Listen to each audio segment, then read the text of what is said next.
ঢাকা বিশ্ববিদ্যালয়ে কেন্দ্রীয় ছাত্র সংসদ নির্বাচন মডেল হিসেবে কাজ করবে বলে মন্তব্য করেছেন স্বরাষ্ট্র উপদেষ্টা জাহাঙ্গীর আলম চৌধুরী। বলেন, ডাকসু নির্বাচন ভালোভাবে সম্পন্ন হবে, সবাই স্বতঃস্ফূর্তভাবে অংশ নিয়ে ভোট দিচ্ছে। মঙ্গলবার সচিবালয়ে সাংবাদিকদের সঙ্গে কথা বলার সময় এ মন্তব্য করেন তিনি। এ সময় তিনি আরও বলেন, জাতীয় নির্বাচনের সঙ্গে ডাকসু নির্বাচন মিলানো যাবে না, তবে ডেফিনেটলি এটি মডেল হবে। স্বরাষ্ট্র উপদেষ্টা আরও বলেন, বর্তমানে দেশের আইন শৃঙ্খলা পরিস্থিতি অনুযায়ী জাতীয় নির্বাচন সম্পন্ন করার ক্ষেত্রে কোনো সমস্যা হবে না। এর আগে ডাকসু নির্বাচনের মধ্য দিয়ে বাংলাদেশ ইলেকশনের ট্রেনে উঠে গেছে বলে মন্তব্য করেছেন সংস্কৃতি বিষয়ক উপদেষ্টা মুস্তফা সরোয়ার ফারুকী।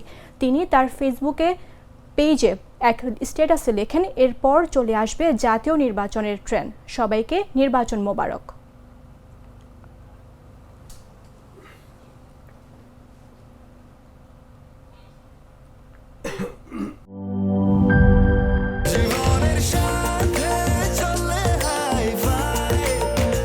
স্বাস্থ্যকর অল টাইম ফ্যামিলি কেক, সব সময় অল টাইম হেলদি লাইফ।